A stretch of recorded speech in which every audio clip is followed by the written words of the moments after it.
สวัสดีทุกคนครับสวัสดีผู้ให้กำลังใจและผู้ติดตามเข้ามาติดตามมันเยอะๆเลยนะครับเข้ามาเป็นกำลังใจเข้ามาให้กำลังใจเข้ามาเป็นเพื่อนเข้ามาทักทายกันเข้ามาทักทายเข้ามาคุยกันได้เลยนะครับเราเป็นเราก็เราเราเป็นยูทูบเบอร์มือใหม่เราเป็นยูทูบเบอร์มือใหม่ใครยังไม่รู้ใครก็ยังไม่รู้สักคนนะสำหรับมือใหม่นะครับอย่าไปคิดว่าโอ้กูไม่ต้องการเพื่อนไม่ต้องการคุยไม่ต้องสนคุยแบบนี้มันไม่ใช่อย่างนั้นครับก็แต่ว่าคนเรามันก็มีหลายทางเลือกนะครับนะการที่เราทำงานเข้ามาทักทายกันได้นะเป็นแบบนู้นแบบนี้สบายดีไหมเป็นยังไงเพื่อนสบายดีก็ทำงานอะไรไหมทุกวันนี้เป็นไงมั่งได้เงินดีเปล่ารายได้ขาดไหมรายได้ดีไหมคุณทำงานทุกวันอยู่หรือเปล่าทักทายกันนะครับอันนี้คือก็คือว่าเป็นความให้กำลังใจกันเต็มเลยนะ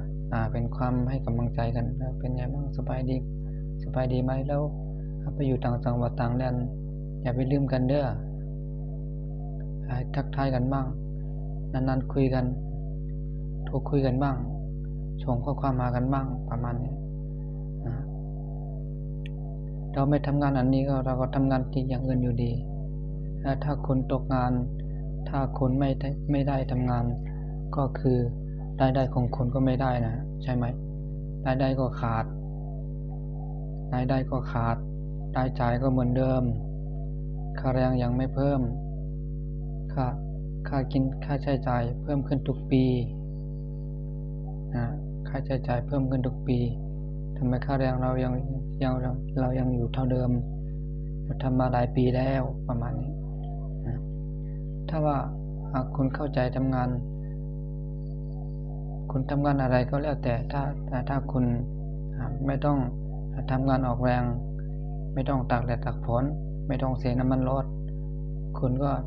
ทำเลยนะฮะทำแบบจริงๆจังๆไม่ต้องหยุดไม่ต้องถอยได้บ้างไม่ได้บ้างทำไปเถอะใครจะว่าอะไรกับเขาใครจะว่าอะไรก็แล้วแต่ของเขานะคุณไม่ต้องไปสนใจอะไรมันมากทำไปเลยคุณทำมากได้มากทำน้อยได้น้อยไม่ว่า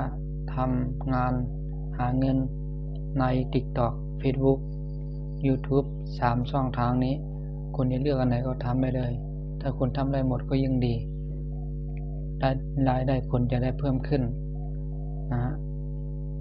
ก็จะมีแค่นี้ครับสวัสดีครับ